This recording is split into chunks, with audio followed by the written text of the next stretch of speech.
Hello student, आज अपन इस class में जानेंगे क्लोरोक्वीन फॉस्फेट का मैकेनिज्म एक्शन। कैसे क्लोरोक्वीन ड्रग है जो मलेरियल ड्रग के तौर पे काम में ली जाती है। तो फर्स्ट ऑफ अपन देखेंगे जो क्लोरोक्वीन है आपकी, उसके अंदर क्या रहता है कि जैसे ही क्लोरोक्वीन ड्रग आपकी एक्ट करती है, जनरली किस पे एक्ट करेगी? पैरासाइट के ऊपर एक्ट करेगी। तो कैसे एक्ट करती है वो जान लेते हैं। हमने जो एक चीज देखी, इरिथ्रोसाइटिक स्टेज देखा था। इरिथ्रोसाइटिक स्टेज, जैसे हमने जो मलेरिया का लाइफ साइकिल पढ़ा था उसमें एक स्टेज थी इरिथ्रोसाइटिक स्टेज, जहां पे उस पैरासाइट का एंट्री होती है, कहां पे? आरबीसी के अंदर एंट्री होती है। तो अपन ने देखा कि जैसे ही आरबीसी के अंदर आ गया, तो ये जो मैंने डायग्राम बनाया है, ये डायग्राम आपको लग रहा है ये रेड कलर का आरबीसी है। और आरबीसी के अंदर अपन सभी जानते हैं कि उसमें क्या प्रेजेंस होता है? हीमोग्लोबिन प्रेजेंस होता है। और इसके अंदर जो मैंने पर्पल कलर का दिखाया है वो पैरासाइट्स बताया गया है कि वो पैरासाइट एंट्री कर चुका है आपकी आरबीसी के अंदर। और इस पैरासाइट के अंदर एक चीज प्रेजेंस होती है जिसको अपन बोलते हैं एसिडिक फूड वैक्यूल्स। और ये एसिडिक फूड वैक्यूल्स जो होती है, इसके अंदर क्या करती है कि जब भी इसको एनर्जी की रिक्वायरमेंट होती है तो ये यहाँ से हीमोग्लोबिन को इनटेक करता है, लेता है। और जब ये हीमोग्लोबिन ये फूड वैक्यूल्स के अंदर आता है तो ये हीमोग्लोबिन क्या होता है? दो पार्ट के अंदर टूटता है। एक पार्ट होता है हीम पार्ट और दूसरा पार्ट होता है अमीनो एसिड का पार्ट।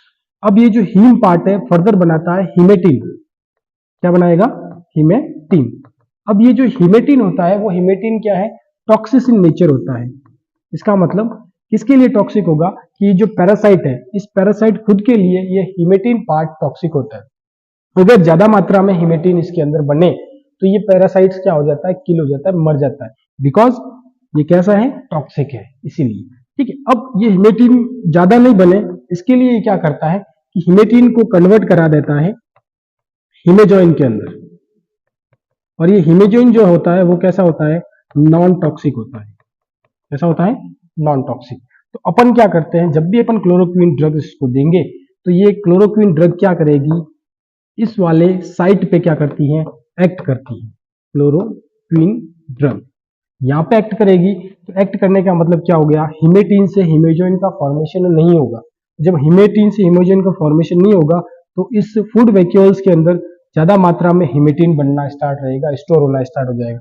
जब एक्सेस मात्रा में हिमेटिन यहाँ फूड वैक्यूल्स में स्टोर होता है तो वह टॉक्सिक रहेगा। किसके लिए?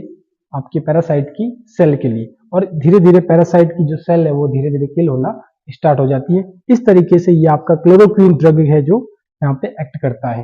अपन कह सकते हैं कि क्लोरोक्वीन जनरली क्या करवाता है? इनिबिशन करवाता है हिमेटिन को हिमेजॉइन में कन्वर्ट होने से। तो उसके बाद आपकी जो पैरासाइटिक सेल है वो किल हो जाती है। Thank you.